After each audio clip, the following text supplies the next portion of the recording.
हरियाणा की हर अपडेट के लिए बेल आइकन दबाएं और सब्सक्राइब करें STV हरियाणा न्यूज। नमस्कार, प्राइम टाइम डिबेट में आपका स्वागत है। आपके साथ मैं हूं खालिद हसन। किसानों और सरकार के बीच हुई 12वें दौर की बैठक भी बेनतीजा रही। सरकार ने 11वें दौर की बैठक में किसानों के आगे एक प्रस्ताव रखा था, जिसे किसानों ने खारिज कर दिया। किसान सिर्फ एक ही बात पर अड़े हैं कि तीनों कानूनों को रद्द कर दिया जाए। किसानों का कहना है कि सरकार के पास इसके अलावा कोई दूसरा रास्ता नहीं है। अब ऐसे में समाधान का रास्ता कैसे निकलेगा?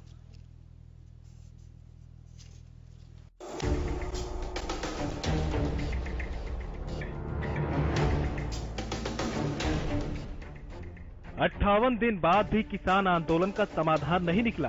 हर बार की तरह इस बार भी किसानों और सरकार के बीच हुई 12वें दौर की बैठक बेनतीजा रही। उम्मीद लगाई जा रही थी कि 11वें दौर की बैठक के दौरान जो सरकार ने 1.5 साल तक कानून स्थगन का प्रस्ताव दिया था, उस पर किसान मान जाएंगे, लेकिन किसानों ने सरकार के इस प्रस्ताव को खारिज कर दिया। इसके साथ ही कृषि कानूनों पर टकराव खत्म होने की बजाय और बढ़ गया। मीटिंग जब शुरू हुई 15-20 मिनट मीटिंग चली। मंत्री साहब यही कहकर उठकर चले गए कि जो प्रस्ताव आपको दिए हैं उन पे बात करनी है तो कीजिए, उनके अलावा कोई बात नहीं होगी।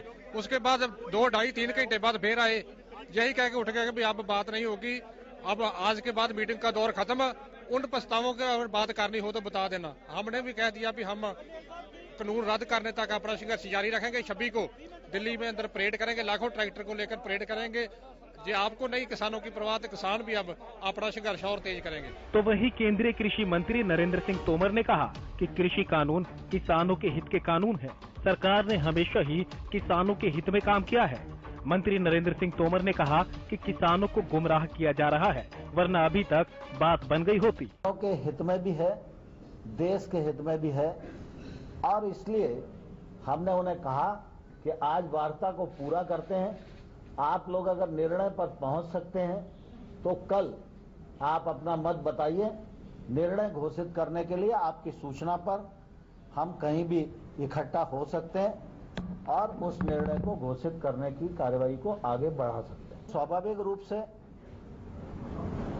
जब आंदोलन का नाम किसान आंदोलन हो, विषय किसानों से संबंधित हो, किसानों के संबंधित विषय का निराकरण करने के लिए सरकार तैयार हो और निर्णय न हो सके, तो हम अंदाज लगा सकते हैं कि कोई ना कोई ताकत ऐसी है जो इस आंदोलन को बनाए रखना चाहती है और इस आंदोलन में किसान का भला न हो जाए, इसको बारीकी से वो देख रही है।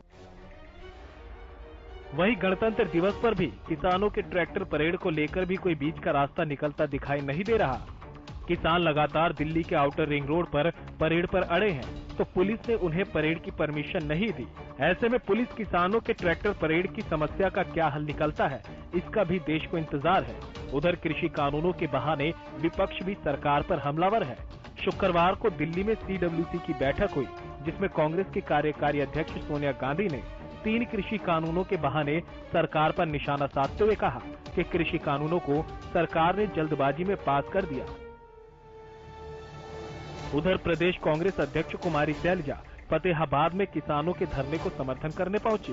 किसानों के ट्रैक्टर मार्च को समर्थन करते हुए कहा कि दिल्ली में जाकर ट्रैक्टर मार्च निकालना किसानों का अधिकार है और सरकार उन्हें रोक नहीं सकती।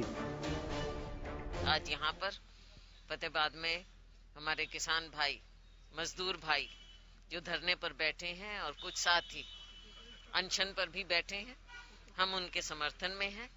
तीनों कानूनों के हम खिलाफ हैं और जो ये जन आंदोलन एक बन गया है पूरे देश भर में, उसका हम समर्थन करते हैं।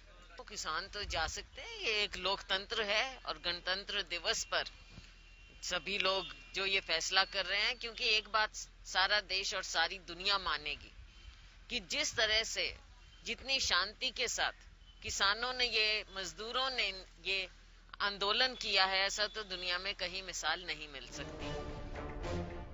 एक तरफ जहां किसान संगठन कृषि कानूनों को रद्द करने के लिए लगातार सरकार से बातचीत कर रहे हैं, वहीं किसान संगठनों में भी खींचतान खत्म होने का नाम नहीं ले रही।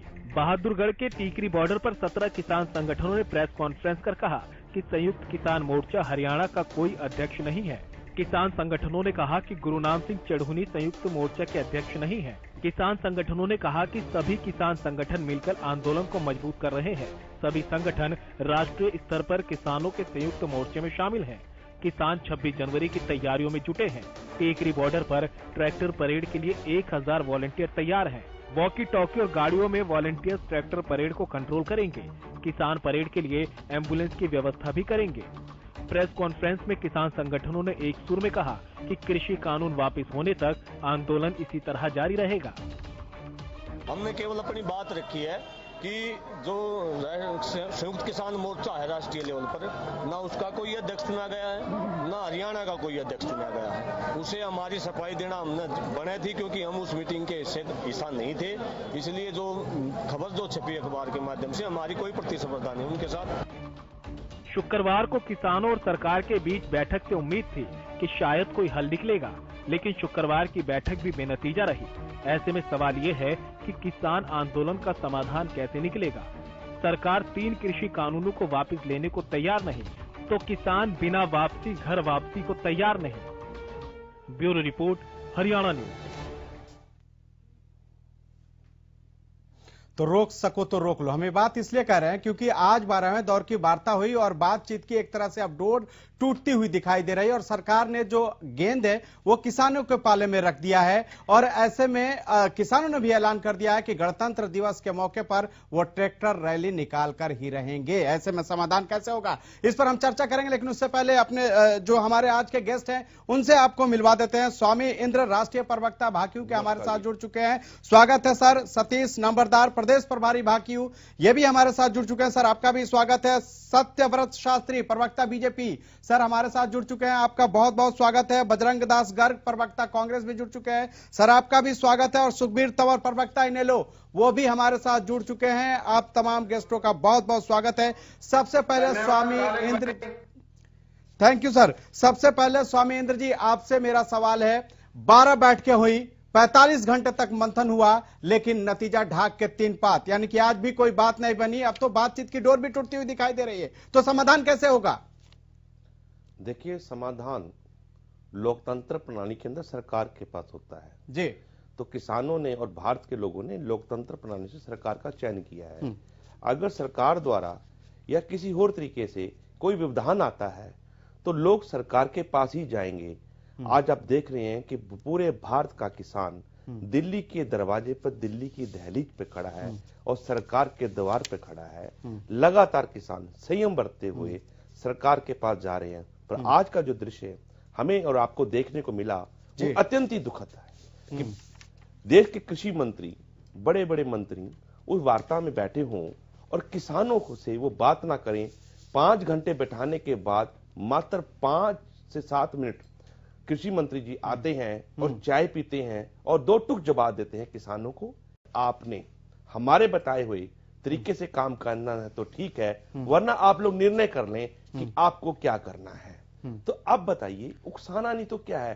सरकार किसानों को उकसाना चाहती है, पर मैं उन किसान वीरों को, उन माताओं को धन्यवाद करता हूं, उन किसान नेताओं को धन्यवाद करता हूं जो शांतिपूर्ण तरीके से आज भी वार्ता के लिए तैयार है और सरकार को विनम्र तरीके से ये बेनती कर रहे हैं कि राष्ट्र हित में, देश हित में, लोगों को समस्याओं को देखते हुए सरकार को इन काले कानून को वापस लेना चाहिए। पर सरकार हर धर्मी को अपनाए हुए हैं, कुछ पूंजीपतियों को फायदा पहुंचाने के लिए सरकार, आज आप देख रहे हैं, एक समय था कि अभी कुछ दिन कल की बात है, सरकार ने कहा था परसों कि इन कानूनों के ऊपर हम स्टे लगा देते हैं। स्टे का मतलब इनको सस्पेंड कर देते हैं। सरकार भी मान रही थी कि इनमें कमियां हैं तो संशोधन के लिए तैयार थी, आज स्टे के लिए तैयार थी। अचानक सरकार जो बदलती है, ये उकसाना है कि किसान किस तरीके से गलत तरीके रास्ता अपना ले। मैं आपके चैनल के माध्यम से किसानों से भी अपील करूंगा कि आज आपके धैर्य की परीक्षा हो रही है, आप लोग अपना सेम मत तोड़ना,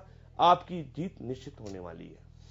सत्यव्रत शास्त्री जी, आज जिस तरह से बातचीत हुई, एक उम्मीद थी, इससे पहले 11वें दौर में भी सरकार की तरफ से एक प्रस्ताव आया था कि 1.5 साल तक कानून को होल्ड किया जा सकता है, लेकिन अब बात बनती नहीं दिखाई दे रही है। और जिस तरह से कहा गया है कि अगर किसान चाहें तो वो जो प्रस्ताव है उस पर विचार करें और बातचीत के लिए तारीख दे, तो हम बातचीत कर लेंगे। ऐसे में क्या बातचीत की डोर टूट रही है, और अगर टूट रही है तो समाधान कैसे निकलेगा? ये तो एक पक्ष का विषय नहीं है, विषय दो पक्षों का है।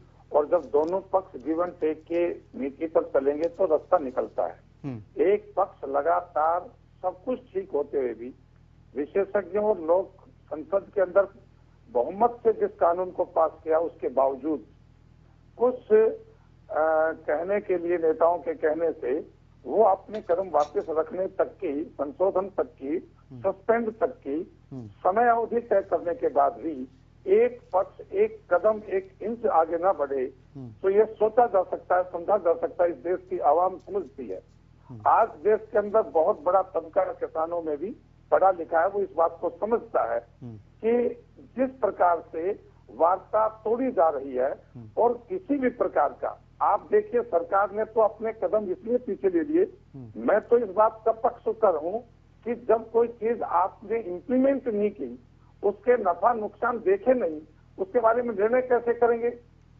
जब कानून लागू होने के बाद इतने दिन बाद क्या क्या परिस्थितियां बदल गई, ऐसा जी आपको जब पता आप होना कानून चाहिए, को आपके गृह राज्य मध्य प्रदेश के अंदर बाद आप ही के लोग, यहाँ तक आप सुनिए, कृषि मंत्री के भतीजे को भी लाखों रुपए का चूना लगा के व्यापारी भाग्य कॉन्ट्रैक्ट फार्मिंग के अंदर, सुनिए, आपको पता होना चाहिए। और आपने उसके खिलाफ पर्चा भी दर्ज किया आपकी सरकार ने। और दूसरी बात, जिस प्रकार से आपने अधर्मता के साथ लोकसभा के अंदर, राज्यसभा के अंदर इन कानूनों को धमनी में से पास किया, आप कैसे कह सकते हैं कि आपने लोकतंत्र को बनाए रखा, आपने लोकतंत्र की धज्जियां उड़ाई है राज्यसभा में? धर्मिता का व्यवहार कर रहे हैं। नहीं, जो देश 1000 साल की गुलामी की जंजीरों को तोड़कर आजादी ले सकता है, वो चंद कानूनों के आधार पर गुलाम हो सकता है? जब कानून के बारे में जानकारी नहीं है, कानून का इम्प्लीमेंट नहीं हुआ है, कानून के दुष्प्रभाव कहीं दिखाई नहीं देते, उसके बावजूद एक हठधर्मिता के साथ सर बगैर कानून की जानकारी के ये किसान धरने पर बैठे हैं। बिल्कुल है सर, ऐसे कैसे हो सकता है? किसानों को जानकारी नहीं है? स्वामी जी, क्या जानकारी नहीं है? ऐसे किसान बैठे हुए हैं धरने पर? दो सर 58 दिन से कोई ऐसे बैठ सकता है? अगर कानून की जानकारी नहीं है तो फिर सरकार ने कानून होल्ड करने का प्रस्ताव क्यों दिया है? इसलिए रखा कि एक तबका देश को बंधक बनाना चाहता है, आम जनता चुनी हुई सरकार को। कौन तबका है? किसान बंधक बनाना चाहते हैं देश को, सरकार चलाना चाहता है, किसान बंधक बनाना चाहते हैं देश को, सत्ता का ताकत प्रदर्शन करना चाहता है। सतीश जी बोलिए। मैं भारतीय जनता प्रवक्ता को खालिद भाई बता देना चाहता हूं, ये इस भूल में ना रहे। किसान आज अनपढ़ है, किसान आज सब कुछ समझ चुका है। जो इस तरह लोकतंत्र की सरेआम हत्या की जा रही है, आज उस बैठक में भी भाजपा ने दिखा दिया किसानों को किस तरह ये आज भड़काने का काम कर रहे हैं। लेकिन मैं बता देना चाहता हूं, किसान इस तरह भड़कने वाला नहीं है। किसान अपने सर पे लाठी खाएगा, कमर पे लाठी खाएगा, लेकिन आपकी बातों के बहकावे में बिल्कुल नहीं आने वाला। प्रवक्ता साहब, आप देख लेना, 1940 में सर छोटू राम ने पेशावर से लेकर कन्याकुमारी तक फसलों में खड़ी आग लगाने का ऐलान कर दिया था। उस टाइम पे सरकार ने वायसराय में रुकना पड़ा था। पता भी है, आज बता देते हैं, किसान आज पीछे हटने वाला नहीं है। अपने सर पे लाठी खाएगा, कमर में लाठी खाएगा। और आपकी ठीक से समझा जा सकता है, आपकी सरकार को उखाड़ फेंकने का काम करेगा गंदगी के रास्ते पर चलते हुए। इसको समझने में आप किस कौन पढ़ बता रहे हैं? आप ज्यादा पढ़े लिखे हैं क्या? जिस प्रकार की आपने 45 किलो का कट्टा कर दिया, आपने GST लगा दी, आपने हर चीज किसान को मारने का काम किया है। मिल रही है सब लोगों को। आप डराए नहीं हमको, किसान डरने वाला नहीं रहा। ठीक है। बजरंग दास गर्ग भी प्रवक्ता कांग्रेस के हमारे साथ लगातार बने हुए हैं। बजरंग जी, सवाल यह है कि लोकतंत्र में विपक्ष की भूमिका बहुत अहम होती है। अब एक तरह से कहीं ना कहीं जो बातचीत की डोर है वो टूट रही है, क्योंकि सरकार ने यह कह दिया है कि अगर प्रस्ताव मंजूर है तो किसान कहें हम बातचीत के लिए तैयार हैं। ऐसे में विपक्ष की क्या भूमिका होगी?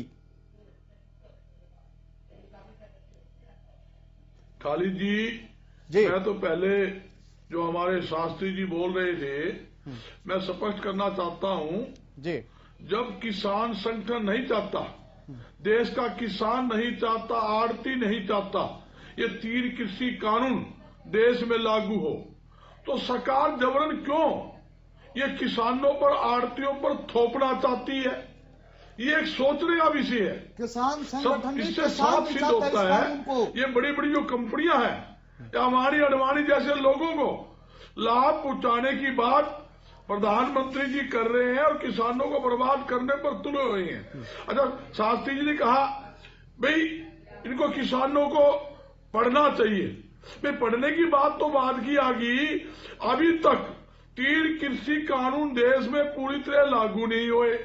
इससे पहले बड़ी बड़ी कंपनियां अडानी अंबानी ने पंजाब के अंदर, हरियाणा के अंदर, मध्य प्रदेश के अंदर, छत्तीसगढ़ के अंदर, राजस्थान के अंदर सैकड़ों एकड़ के अंदर बेर हाउस बनाकर बड़े बड़ी टंकियां स्टील की वहां लगा दी गई है।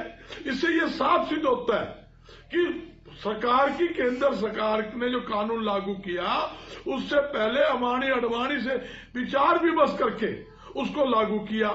आप देखिए खालिद जी, सरकार बार बार वार्ता कर रही है, जबकि 11 बैठक का दौर हुआ। भाई अगर आपने 11 बैठक का दौर किया तो कानून बनाने से पहले सरकार को किसान संगठनों से बातचीत करनी चाहिए थी, आड़तियों से बातचीत करनी चाहिए थी, फिर जाकर ये कृषि कानून लाना चाहिए था। और ये भी कुछ नहीं बिगड़ा। केंद्र सरकार को चाहिए 3 कृषि कानून रद्द करके और किसान संगठनों से बातचीत करके चौथा नया कानून लाइए। आप ये देखिए, इस कानून में एक लाइन बता दे किसान हित की है या जनता हित की है। मैं स्पष्ट करना चाहता हूं, इसके अंदर स्पष्ट स्टॉक सीमा की जो लिमिट थी वो हटा दी गई है। जिस प्रकार बड़ी बड़ी कंपनियां आलू, प्याज, गोभी, टमाटर 2 रुपए किलो, आप देख लीजिए आलू लेते हैं, 3 रुपए किलो टमाटर लेते हैं, 4 रुपए किलो प्याज खरीदते हैं, 1 रुपए किलो गोभी खरीदते हैं।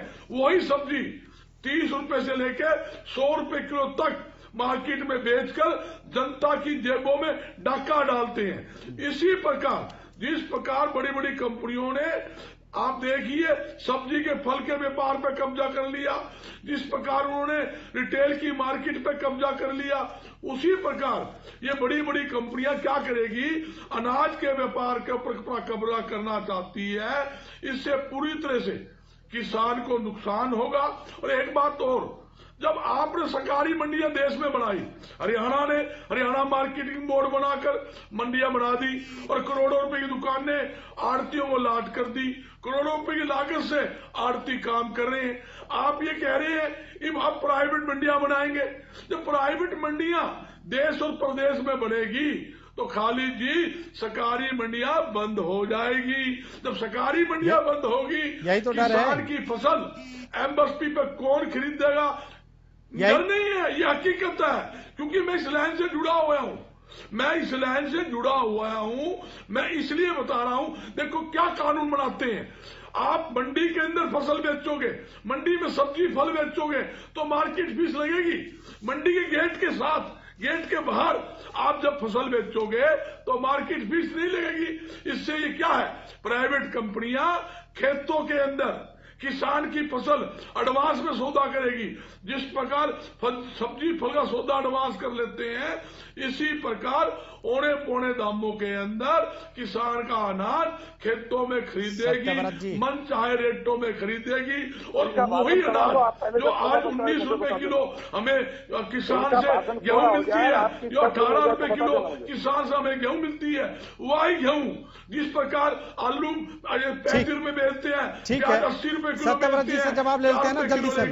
उसी सत्यव्रत जी जल्दी से, 50 रुपए जो कांग्रेस आरोप लगा रहे कि इससे पूरी तरह ये जो कानून है वो किसानों के हित में नहीं है, इससे घाटा होगा किसानों को। और जब पैरेलल मंडी आप तैयार करेंगे तो जो सरकारी मंडियां है वो खत्म हो जाएंगी स्वतः। पहले तो आपको ब्रजदास जी को बहुत बहुत बधाई देता हूं, आपने खुले भाषण के लिए मंच दिया है और मेरे से जो प्रश्न किया मंच तो सर आपको भी दिया है। ठीक है, मैं समझ रहा हूं कि जब इस देश के अंदर जिस कृषि कानून को कंपलसरी नहीं, मैंडेटरी नहीं रखा, वैकल्पिक व्यवस्था रखी है और जिसको जो सुविधा चाहिए उस कानून के तहत अपना व्यवहार, अपना व्यापार अपना काम कर सकते हैं, तो अभी से ये कौन से उजागर हो गए कि इनको सारी सरकारी सुविधाएं ली है। ये जब बीमार होते हैं तो प्राइवेट हॉस्पिटल में नहीं जाते, इनके बच्चे जब पढ़ते हैं तो किस स्कूल में पढ़ते हैं। जब सरकार ने वैकल्पिक व्यवस्था दी है, ये नहीं है कि कानून लग गए, और जब आपकी सरकार पंजाब में है, आपकी सरकार राजस्थान में है, तो ये सब काम क्यों होने दे रहे हो आप ये कानून पंजाब में और राजस्थान में लागू करके बड़े बड़े टैंक क्यों बनवा दिए आपने, और किस साल में बनेंगे, किस समय बनेंगे? ठीक है, ठीक। सुखबीर तंवर भी हमारे साथ लगातार जुड़े हुए हैं, हम उनसे भी जान लेते हैं। बजरंग जी, एक हमारे गेस्ट सुखबीर तंवर भी हैं, प्रवक्ता हैं। सुखबीर जी, क्या आवाज मिल रही है? सुखबीर जी, आवाज मिल रही है? आएंगे बजरंग जी, आएंगे आपके पास। बजरंग जी आएंगे बजरंग जी, पहले सुखबीर जी से भी एक रिएक्शन ले लेते हैं ना। सुखबीर जी, समाधान कैसे होगा? आज भी कोई बात नहीं बनी, क्या भूमिका होगी इनेलो की?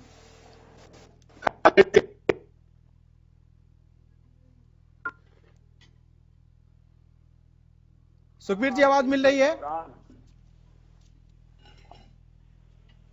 खालिद जी, आवाज आ रही है आपको? जी बोलिए सर, बोलिए।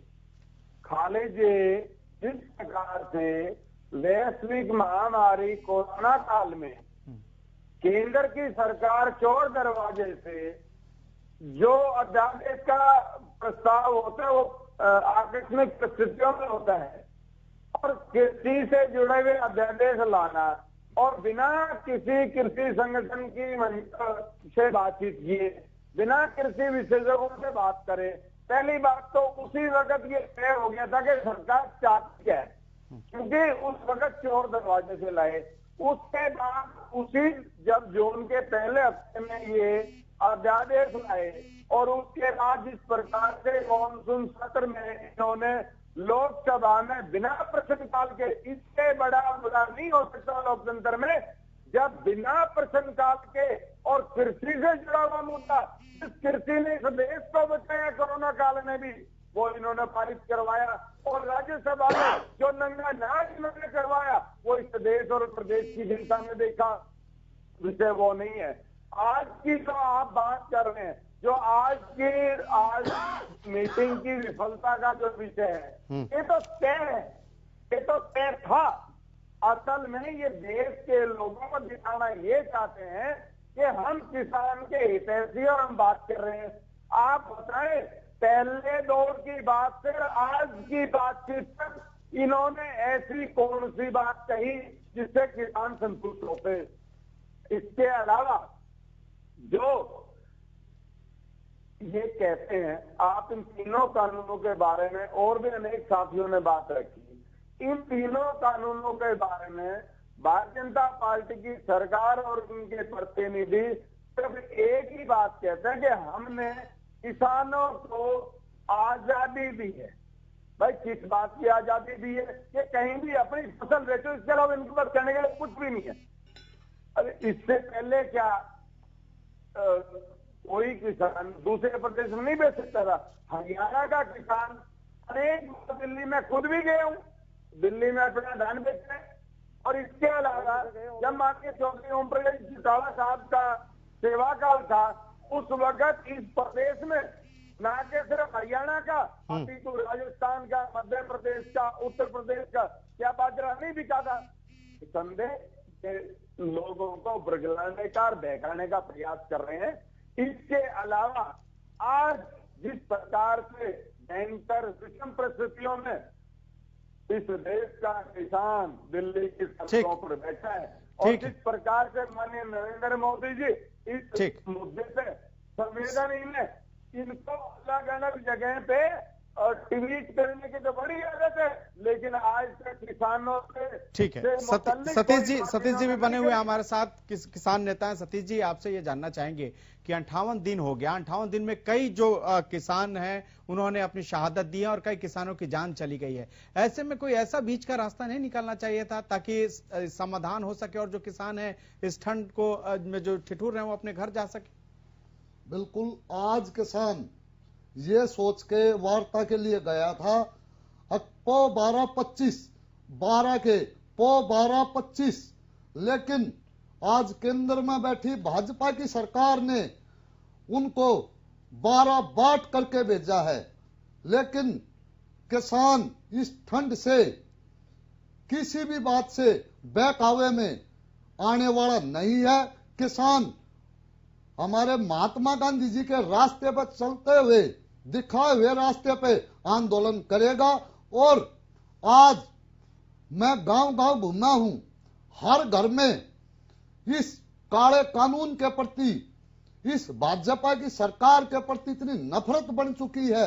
अब एक 5 साल का बच्चा भी ये बोल रहा है अब मैं भी आंदोलन में जाऊंगा और ट्रैक्टर पे आगे बैठ कर जाऊंगा और दिल्ली जाऊंगा और मोदी जी के ये जो काले कानून हैं इनको वापस करवाने में अपनी अहम भूमिका निभाऊंगा। आज 5 साल से लेकर 100 साल तक के बुजुर्ग में इतना रोष है ये भाजपा की सरकार के लिए। आज तक मैं पूछना चाहता हूं प्रवक्ता जी से, एक 6,000 रुपए का तो ये रट्टा लगाते हैं, इससे अलग इस देश में किसानों के लिए 6-7 साल के उसमें इन्हें कौन सा ऐसा काम कर दिया जो किसान को रात भरी सांस लेने का काम हो? हमेशा किसान को रुलाने वाला काम किया। सत्यव्रत जी जवाब दीजिए सतीश जी का। देखिए, सतीश जी जितने भारे भरकम शब्दों का प्रयोग कर रहे हैं और केवल एक बात की स्वीकृति दे रहे हैं कि 6,000 रुपया। सतीश जी की जानकारी के लिए, हरियाणा सरकार या केंद्र की सरकार जिस देश में सत्ता के केंद्र में आई, उसके बाद और उससे पहले, ज्यादा लंबा नहीं, 10 साल का उनका कार्यकाल और 6 साल का ये कार्यकाल, इस बीच कितनी फसलों को एमएसपी के दायरे में लाया गया, एमएसपी की वृद्धि कितने प्रतिशत हुई और किसानों के खाते में पैसा कितना गया, एक आंकड़ा प्रधानमंत्री जी ने जनता के सामने रखा था। या तो उस आंकड़े को आप झुठला दो कि वो झूठा था, या स्वीकृति करो कि प्रधानमंत्री के संसद क्षेत्र में 2,14,000 किसान 6,000 की राशि से भी वंचित। आज तक आरटीआई निकलवा के लग देखिए आप, प्रधानमंत्री के संसदीय क्षेत्र में आज तक 6,000 रुपए 2,14,000 किसानों को नहीं मिले हैं। आरटीआई लगा के निकलवा के देखिए आप। ठीक है, जवाब दे रहे हैं सत्यव्रत जी, बोलिए सर। जी, कहां से शुरू करूं? जहां पे थे जी। इसलिए हरियाणा सरकार ने एमएसपी के अंदर कितनी फसलों को एमएसपी के दायरे में लाकर खरीदा, वो एक आंकड़ा है। और पहले की सरकारों ने जितना आंकड़ा दिया उनका भी है। सबसे मैं ना पूछूं, ये ना बताएं, आपके पास अपना तंत्र है, आप निकाल कर जनता के सामने रख सकते हैं, एक बात। दूसरी बात, बीमा के क्षेत्र के अंदर जितना कवर करने का इरादा इस सरकार ने रखा है उससे पहले नहीं था। पशुधन आरटीआई निकलवा के देखिए, आज तक इंश्योरेंस का पैसा किसान को मिला। सतीश जी जवाब ले लेते हैं पहले। जो किया शास्त्री जी बोल रहे हैं, खातों के अनुसार जो गरीब के खाते में कोरोना काल के अंदर जो लाखों करोड़ों रुपया भेजा गया, जिससे उनकी आजीविका चली, ये प्रधानमंत्री की नीति के कारण से संभव हो पाया। सुखबीर जी ठीक है, मैं एक सवाल पूछना चाहता हूँ। जी बोलिए। खालिद जी, ये है जब 2वीं अध्यादेश आए और उसके बाद जिस प्रकार से 3 दिन पहले माननीय कृषि मंत्री जी का बयान था कि हम 18 महीने इन कानूनों को रोक सकते हैं, रोक देंगे। आखिर जब ये 2 साल तक भी मतलब रोकने की बात हो गई है, तो फिर ऐसी कौन सी आकस्मिक परिस्थितियां थी इस राष्ट्र में कि ये काले कानून ये अध्यादेश के रूप में लाए? भारतीय जनता पार्टी के प्रवक्ता महोदय जवाब दें, आज देश और प्रदेश की जनता जानना चाहती है। ठीक है, ठीक है, आपके सवाल का जवाब हम ले लेते हैं। बोलिए सर। हाँ सुनिए, मैं इसका जवाब, बड़े सीधी सी बात है, सरकार ने लोकतंत्रात्मक ढांचे को मानते हुए संसद में बिल पास हुए, उसके बावजूद जब एक सबका सुनिए, आप एक बार सुनने का मादा रखो ना। आप सुनने का वादा रखो एक बार, मेरी बात का फिर जवाब देना। अभी समय बहुत है, आपके प्रश्नों का उत्तर देंगे, आप सुन लीजिए। ठीक है, ये जो सवाल है उसका जवाब हम लेंगे, लेकिन हमें यहाँ ब्रेक के लिए रुकना होगा। जब ब्रेक के बाद जब हम लौटेंगे तो जिस तरह से किसानों ने ऐलान किया और कहा है कि रोक सको तो रोक लो, उस पे पूछेंगे किसान नेताओं से कि आखिर क्या रणनीति है और राष्ट्रीय पर्व के दिन पर इस तरह से ट्रैक्टर पैड निकालने की क्या मजबूर डाल दिया। हम किसान नेता स्वामेंद्र जी से ही जान लेते हैं कि जिस तरह से आज बातचीत हुई और ये बेनतीजा रही, स्वामी जी, अब आप लोगों की अगली रणनीति क्या होगी? पहले तो मैं भाजपा के प्रवक्ता से बात पूछना चाहता हूं, जिस प्रकार सरकार ने ये बात कही थी कि हम 18 महीने या 2 साल इन कानून को होल्ड कर सकते हैं, क्या आज सरकार अपने इस बयान पर कायम है या नहीं? दूसरी बात, हमारी रणनीति की बात विषय हम पहले क्लियर कर चुके हैं। जब हमारी वार्ता 4 तारीख को सरकार से हो रही थी तो हमने कहा था 7 तारीख को, अगर ये 4 तारीख को वार्ता फेल होती है तो 7 तारीख को हम केएमपी पे ट्रैक्टर मार्च करेंगे, 13 तारीख को हम अग्नि दहन करेंगे इन काले कानूनों का मकर संक्रांति के दिन, और 18 तारीख को महिला किसान दिवस मनाएंगे, और कल 23 तारीख को सुभाष चंद्र आजाद के दिवस पर हम किसान आजादी दिवस मनाएंगे। और हमें आजाद की जो बात हमें याद है, उन्होंने कहा था कि आप हमें खून दो, मैं तुम्हें आजादी दूंगा। इस दिन टिकरी बॉर्डर पर कम से कम 1000 किसान साथी अपना खून जो है ब्लड बैंक में जमा कराने का काम करेगा ताकि वो राष्ट्र हित में काम आए। और 26 तारीख को पूरे भारत के अंदर गणतंत्र दिवस जो सम्मान से मनाया जाता है, इस बार ये नारा भी सिद्ध होगा जो लाल बहादुर शास्त्री जी ने कहा था कि जय जवान जय किसान।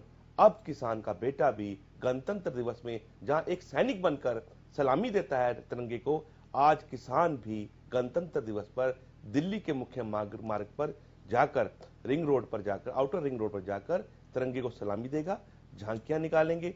और इस 73 वर्ष की आजादी में किसान जो हरी क्रांति का जनक रहा है, इस देश के खाद्य भंडारों को भरने का जिसने काम किया है, आज खाद्य भंडार देश के परिपूर्ण है, भर चुके हैं, पर किसान का अगर खाली हो गया वो दशा भी हम दिखाने का काम करेंगे। शास्त्री जी कैसे रोकेंगे? किसान अड़े हुए हैं कि वो तो गणतंत्र दिवस पर परेड निकाल के ही दम लेंगे। देखिए, ये कानून व्यवस्था का और सुरक्षा से जुड़ा मुद्दा है।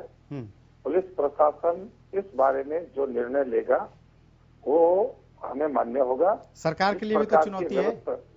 हाँ, चुनौती तो सरकार को चुनौती देने के लिए तो अंदर शास्त्री जी, क्या किसान को हाथ में आप तिरंगा देखना नहीं चाहते? समस्याओं का हल नहीं है। शास्त्री जी, क्या आप किसान के हाथ में तिरंगा देखना नहीं चाहते? देखिए, किसान के हाथ में आज से पहले भी तिरंगा था, आज के बाद भी रहेगा, 26 के बाद भी रहेगा। बोलिए सतीश जी, बोलिए, कुछ आप भी कहना चाहते हैं? तो क्यों नहीं किसान को अब तिरंगा देने का सरकार काम करती? जिस प्रकार से आप जैसे लोग रणनीतिकार इस देश की सत्ता को और इस देश की प्रतिभा को, इस देश के गौरव को आप अपने पैरों तले कुचलने के लिए आमदा हो और ये साबित करना चाहते हो दुनिया के अंदर कि भारत के राजधानी के अंदर सरकार के नाम की कोई चीज नहीं है, किसान के रूप में अराजक माहौल बनाना चाहते हैं, वो आप प्रदर्शन करना चाहते हैं। आपकी इंटेलिजेंस क्या काम कर रही है? क्या इंटेलिजेंस ने कोई आपको ऐसा कोई पुख्ता सबूत दिया है? सदा से भला चाहने वाला है। अब यहाँ पे इंटेलिजेंसी में जमीन के ऊपर किसान और सीमा पर जवान।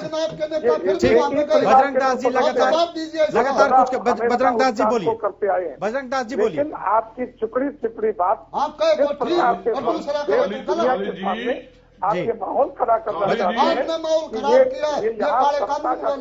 नरेंद्र मोदी नहीं है, चुनी हुई सरकार नहीं है। ठीक, यहाँ ट्रैक्टर पर चंद लोग जी बोलिए बजरंग दास जी। देश के गौरव को शास्त्री जी बोल रहे हैं, काम कर रहे हैं। 26 जनवरी के कार्यक्रम गाँव गाँव में होते हैं, हर स्तर पर होते हैं, पूर्णिमा कार्यक्रम में हिस्सा लें।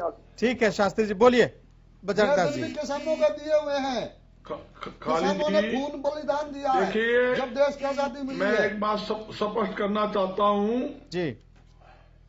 देखिए, गणतंत्र दिवस स्वतंत्रता दिवस बनाने का हरेक व्यक्ति को अधिकार है। देश के बच्चे से बच्चे को अधिकार है कि ये बनाए।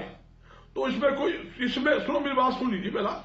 मैं कोई गलत बात नहीं करने वाला, सामाजिक बात सामाजिक तरह तौर से रखता हूँ।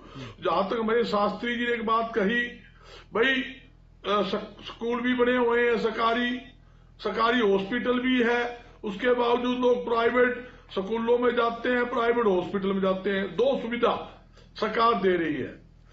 जिस प्रकार सरकारी स्कूलों का हालात आपको पता है, जमा खस्ता हालात है, और बच्चे प्राइवेट स्कूलों में क्यों पढ़ते हैं, मेडिकल सुविधा जमा फैल है सरकार की। सरकार उसी पैटर्न के ऊपर ये मंडियां बंद करना चाहती है जिस प्रकार सरकारी स्कूल हरियाणा के अंदर बंद हो चुके हैं। और एक बात और शास्त्री जी कही कि देखिए भी 2 ऑप्शन है, किसान मन चाहा उसको वोट ले, सरकारी मंडी में बेचे, प्राइवेट बेचे। अरे देखिए और अपने फसल कहीं भी बेच सकता है। ये कानून तो पहले ही है। किसान अपनी फसल देश में किसी कोने में, किसी जिले में, किसी स्टेट में बेच सकता। किसान तो पहले भी जहाँ चाहिए वहाँ फसल बेचता था। विरोध क्यों है? नया नहीं है तो विरोध क्यों है? नया कानून नहीं है ये सब। नया नहीं है बता रहा हूँ विरोध क्यों है, ये पूछिए मेरे से। मैं नया नहीं है, आपने कहा नया नहीं है तो विरोध क्यों है? ये आप जिस भाषा का प्रयोग करते हैं यही बातों को मैं यही बताना चाहता हूँ शास्त्री जी, नया नहीं है। प्रधानमंत्री जी का मैंने बयान पढ़ा। सुनो शास्त्री जी, मैंने भी आपकी बात, शास्त्री जी मैंने बिल्कुल करना चाहती है। सुनिए बाहुबल मेरी बात सुनिए, मैं बताना चाहता हूँ शास्त्री जी, प्लीज सुनो मेरी बात तो सुनो। आपकी बात मैंने सुनी, मैं बताना चाहता हूँ मनमानी सरकार हमने क्या सरकार है, सरकार तो अपने सरकार का कोई जनता आप स्वीकार करेगी तो आप सत्ता के केंद्र में रहेंगे। जब आप सत्ता के केंद्र में थे आप सुनो सुनने का मादा रखिए। जब आप बोल रहे थे चुप बैठा था, जब मैं बोल रहा हूँ तो सुनने का मादा रखिए। आप बोलते जा रहे हो, आप बोल के खाते हो, आपके पल्ले कुछ नहीं। ये सरकार लूट घसूट की सरकार है, किसान को लूटना चाहती है, किसान को बर्बाद करना चाहती है, मंडियां बंद करना चाहती है। ठीक है, झूठ बेचते हो। ये मुद्दा समाधान के लिए है, आरोप प्रत्यारोप के लिए। सुखबीर तंवर लगातार हमारे साथ बने हुए। सुखबीर जी, आपसे भी जान लेना चाहते हैं कि जिस कानून को लेकर, सुखबीर जी, जिस कानून को लेकर सरकार तारीफ करते नहीं थकती थी, उस कानून पर अब सरकार होल्ड करने के लिए भी तैयार हो गई है। आखिर ऐसी क्या परिस्थितियां बन गई? काली जी मैं बताता हूँ ये क्यों होल्ड करने तैयार है। इनको पता है ये कानून पूरी तरह से किसान आर्थिक विरोधी है, बरगला करिए। ठीक है, ये सिस्टम ठीक है। बजरंग दास जी आपसे जवाब लेंगे। अभी सुखबीर जी बोल रहे हैं, प्लीज उन्हें बोलने दीजिए। सुखबीर जी बोलिए। एक मिनट नहीं, 1 मिनट खाली देखिए, पूरी नहीं हुई है। जिस प्रकार सुन लीजिए, आज जिस प्रकार से इस राष्ट्र का किसान दिल्ली के दरवाजे पर बैठा है और वो एक ही बात इस राष्ट्र की जनता जनार्दन और इस राष्ट्र की सरकार से कह रहा है कि हो गई है पीर पर्वत सी पिघलनी चाहिए। शर्त ये है कि बुनियाद हिलनी चाहिए। हर सड़क, हर गली, हर नगर हाथ लहराते हुए हर लाख 26 जनवरी को चलनी चाहिए।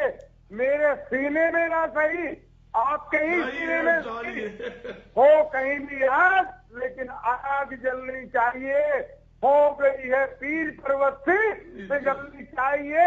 ये मोदी जी का संदेश सामान्य किसान, सामान्य उपभोक्ता, सामान्य मजदूर का है। मोदी जी इस बात को सुन ले, अन्यथा इस राष्ट्र की बर्बादी के लिए जो भी है सिर्फ और सिर्फ जिम्मेदारी मोदी जी की है। सत्यव्रत जी, ये भाषण किस ओर संकेत कर रहा है? जब एक पूरे देश दुनिया में समझने वाले चैनल के ऊपर इस प्रकार की भाषा का प्रयोग हो रहा होगा तो इनकी आंतरिक बैठकों में जब कोई चर्चा हो रही होगी तो कितने उगलते स्वर इनके होंगे, इससे अंदाजा लगाया जा सकता है। और भाषण तो भाई साहब आपसे ज्यादा कड़वे, ज्यादा तीखे मैं दे सकता हूँ।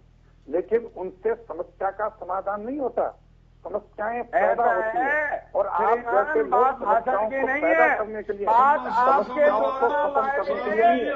जब सरकार ने पूरी दुनिया में कोरोना काल है, उसके बाद कौन सी देश के अंदर ऐसी ताकत थी जो इस कदम एक एक करके आवाज कम से कम दर्शकों तक सही से पहुंच सके। हकदारिता को धारण कर रहे किसान संगठन और उनके पर्दे के पीछे पर जो आशा बैठे हैं, जिनके तार विदेशों में जुड़े हुए हैं, मैं दावे के साथ कहता हूँ, इस देश की सत्ता का केंद्र बनना चाह रही कांग्रेस और इस देश के साथ गद्दारी करने वाले कम्युनिस्टों के तत्व इस सारे समस्या को समाधान। बजरंग दास जी, जो बनते देश को, अब आप ही से सवाल आप जवाब दीजिए।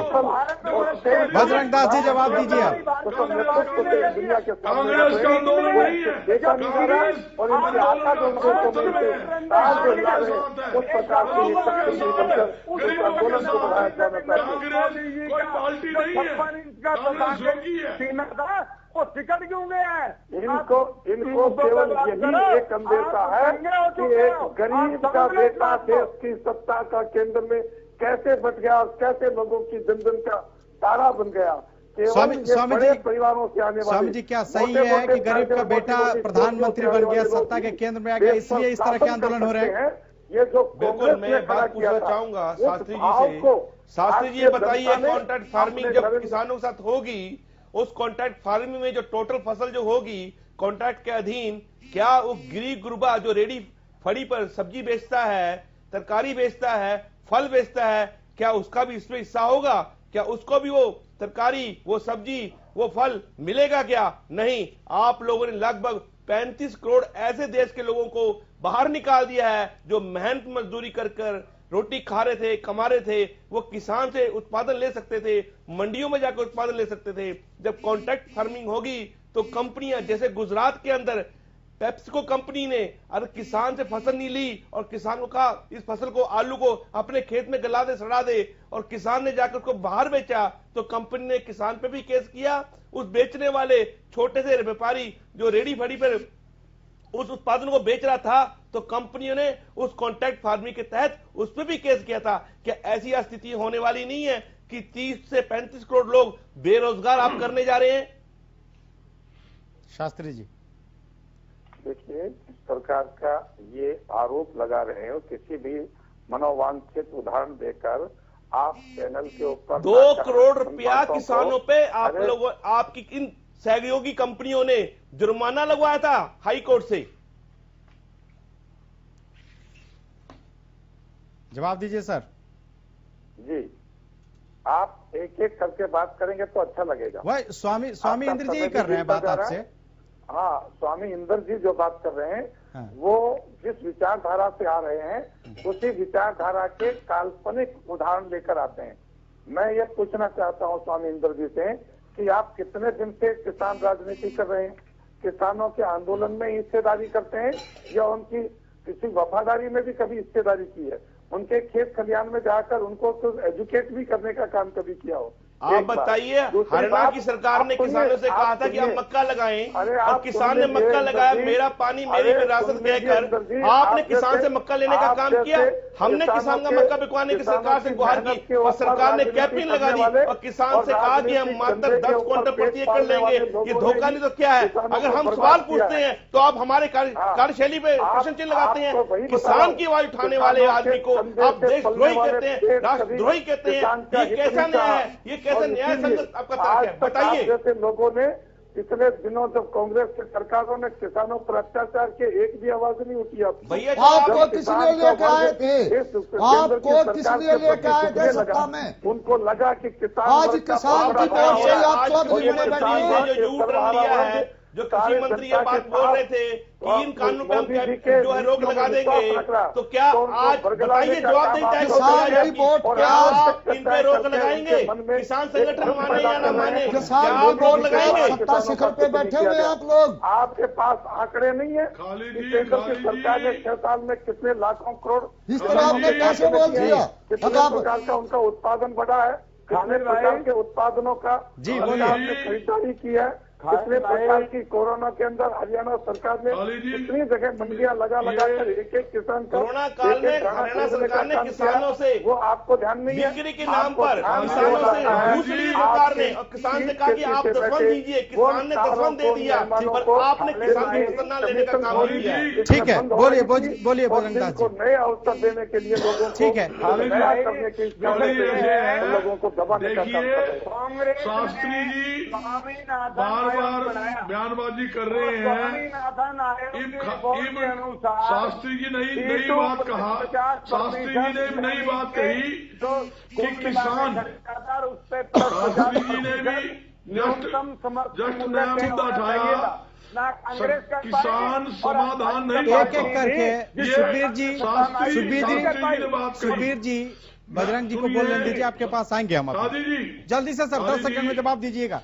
ये शास्त्री जी ने कहा कि किसान समाधान नहीं चाहता। भाई समाधान तो सरकार ने करना है, आप जैसे लोग किसान ने थोड़ी करना है। किसान समाधान चाहता है, लेकिन आप जैसे किसान का समाधान नहीं होने देना चाहते। हम तो किसान अपने काम में किसान का साथ है, हम मजदूरों के साथ है, हम गरीबों के साथ है। आपकी तरह उजाड़ने के ठीक है। सुखबीर जी लास्ट कमेंट के तौर पे क्या कहना चाहेंगे? ठीक है बजरंग जी, हो गया। बजरंग जी, Shastri ji please last comment के तौर पे मुझे रिएक्शन ले लेने दीजिए प्लीज। सुखबीर जी जल्दी से एक एक करके जो शहीद हुए बजरंग जी, एक एक करके आवाज तो जाए दर्शकों के पास कि क्या कहना चाह रहे हैं आप? यही कारण है कि समाधान दो लोगों को कंट्रोल नहीं कर पा रहे। बजरंग दास जी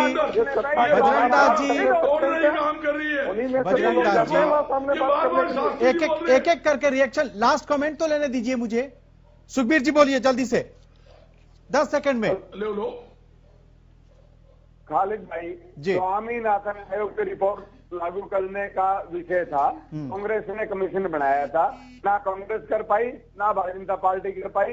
C2+50%, उसमें न्यूनतम समर्थन मूल्य बनना चाहिए था। इसके अलावा जो तीनों काले कानून जब जिस प्रकार से ये लाए हैं चोर दरवाजे से, निसंदेह इनको तुरंत प्रभाव से तीनों काले कानून भी वापस लेने चाहिए। ठीक है। और स्वामीनाथन आयोग की रिपोर्ट के अनुसार इनको बजरंग दास जी क्या होना चाहिए? लागू करना चाहिए। बातचीत की डोर टूटती दिखाई दे रही है, कैसे जुड़ेगी? मैं खाली जी स्पष्ट जल्दी सर 10 सेकंड में सर। मैं कहता हूं सरकार की नीयत ठीक होनी चाहिए। सरकार की नीयत ठीक होगी, ये सारा काम बिल्कुल शांति प्रिय हल हो जाएगा। सरकार अपने वायदे के हिसाब काम करे। ये 3 कृषि कानून एक बार रद्द करके चौथा कानून के लिए किसान संगठनों से मीटिंग करके देश के हित में चौथा कानून लाए, ताकि ये समस्या का समाधान हो सके। सतीश जी, कैसे समाधान निकलेगा? 58 दिन हो गए और आज भी बातचीत की डोर ठीक है बजरंग जी, हो सकती है ये तो सरकार है। सत्याग्रह तो भगवान को झुका देती है, ये तो सरकार है।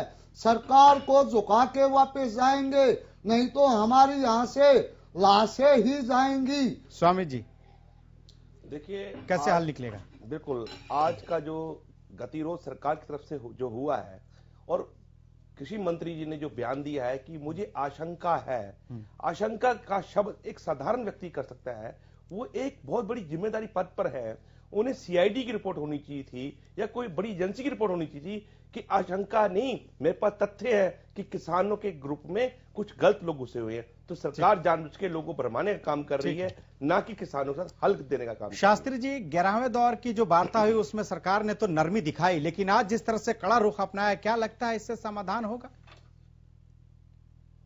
नहीं है, वो अपनी बात पर आज भी अडिग है कि किसान चाहे संशोधन दे, किसान चाहे प्रारूप दे, किसान चाहे इसको सस्पेंड मानकर चले, सरकार के तीनों विकल्प खुले। किसान संगठनों के अंदर छिपे लोगों ने लेकिन सर किसान तो चाहते हैं कि कानून वापस हो करने दिया, और ये केवल और केवल गतिरोध यदि बनेगा तो किसान संगठनों के बीच छुपे ठीक जो ठीक है अराजक तत्व ठीक है। आप उनके तमाम सामने गेस्ट हो। हमारे साथ जुड़े, इसके लिए आपका बहुत बहुत शुक्रिया।